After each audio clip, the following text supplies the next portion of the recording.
Hello everyone, student welcome in Shipranomics channel. Student, आप लोगों में से जो जून 2026 के लिए यूजीसी नेट का एग्जाम दे रहे हो, आप लोगों ने मुझे एक क्वेश्चन भेजा है, वो है आइडेंटिफिकेशन प्रॉब्लम की। तो आइडेंटिफिकेशन प्रॉब्लम का जो मैथ आता है, इस वीडियो में मैं आपको उस मैथ के बारे में बताऊंगी कि इस मैथ को किस तरह से हम सॉल्व करते हैं। और बहुत ही ईजी मैथ है और ये बार बार पूछा जाता है। First of all, let me introduce myself, student. I'm Dr. Shipra ma'am, and this is my app, Shipranomics and Shipranomics Live Courses. This is my mobile number 9320634901. You can message me on this number. And student, my specialization is econometrics and mathematical economics. चलिए, आपने ये जो question भेजा है ये 2020 में भी आया था और उसके पहले भी आता रहा है। क्वेश्चन नंबर 80 2020 का ये पूछा हुआ सवाल है। ऑर्डर कंडीशन के आधार पर बताएं कि निम्नलिखित में से कौन सा पहला समीकरण आइडेंटिफाइड है। ठीक है, तो आइडेंटिफाइड है या अंडर आइडेंटिफाइड है, एग्जैक्टली आइडेंटिफाइड है। तो सबसे पहले देखो, ऑर्डर कंडीशन या क्रम शर्त के अनुसार, है ना, यहाँ पर आपसे ऑर्डर कंडीशन की बात की गई है। ऑर्डर कंडीशन या क्रम शर्त किसी समीकरण को एग्जैक्टली आइडेंटिफाइड होने के लिए, क्योंकि मैं देख के ही बता रही हूँ एग्जैक्टली आइडेंटिफाइड आएगा। ठीक है, तो इसमें क्या करना है, सबसे पहले हमें अपना फॉर्मूला लिख लेना है, k minus small k is equal to g minus 1। Right, अब देखो यहाँ पर k क्या है। k जो है एक्सोजिनस वेरिएबल्स, मॉडल में कितने एक्सोजिनस वेरिएबल दिए हुए हैं। एक्सोजिनस वेरिएबल की हिंदी क्या होती है, अंतर्जात बहिर्जात चर। ठीक है, जो कि मॉडल्स के बाहर के होते हैं, इसको हम कहते हैं, हिंदी में मैं भी लिख देती हूँ, बहिर्जात चरों की संख्या। अब देखो यहाँ बहिर्जात चरों की संख्या कितनी है। बहिर्जात चर यहाँ पर x1, x2 और x3 है ना, तीन ही यूज किया गया है, आप बोर्ड को देख सकते हो।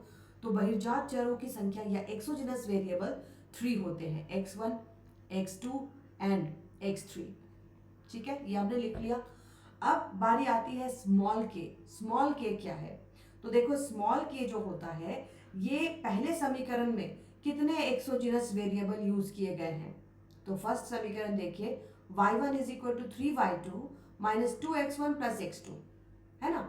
तो ये जो x1 और x2 एक्सोजिनस वेरिएबल है, केवल दो ही यूज किए गए हैं। तो स्मॉल के की वैल्यू क्या होगी, 2। और स्मॉल के क्या है, पहले समीकरण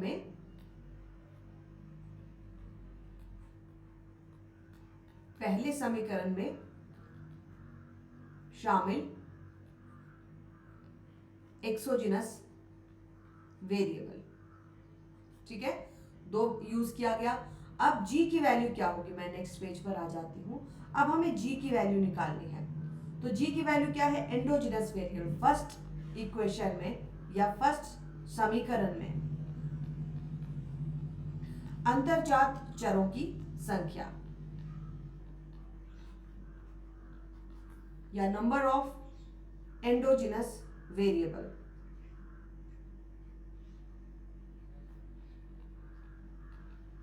तो number of endogenous variable first में कितने हैं, y1 और y2, केवल दो यूज किया गया है, तो ये हो जाएगा 2, y1 और y2।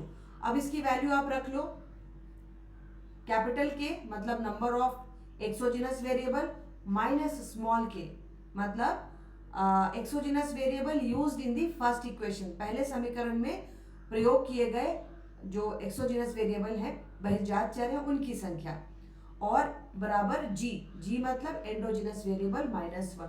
के की वैल्यू कितनी थी, के की वैल्यू 3 थी, और स्मॉल के की वैल्यू हमारी कितनी आई थी, 2। जी की वैल्यू कितनी है, 2 माइनस 1। तो यहाँ पर आप देखो, इधर भी 1 है और इधर भी 1 है। तो इसका मतलब क्या हो गया कि ये जो अंतर्जात चर है और ये इक्वेशन जो है, ये एग्जैक्टली आइडेंटिफाइड है, क्योंकि दोनों तरफ जो है 1 आ रहा है। तो आई होप आपको ये समझ में आ गया होगा, और बहुत ही इजी है। ये तो पूछा गया सवाल है, 2020 यूजीसी नेट में आया था, जून में ही आया था। तो ऐसे और भी सवाल है, आप बना करके देखिए। जो वैल्यू है ऑर्डर कंडीशन के आधार पर उस वैल्यू को रखिए, रख करके इस क्वेश्चन को बना करके देखिए। It's very easy. और मैथमेटिकल इकोनॉमिक्स और इकोनोमेट्रिक जो है स्टूडेंट, अगर आप उस पर काफ़ी ज़्यादा प्रैक्टिस करके रखते हैं, उससे एक भी सवाल आपका छूटता नहीं है। ठीक है, चलिए आज के लिए इतना ही। Thank you, bye bye.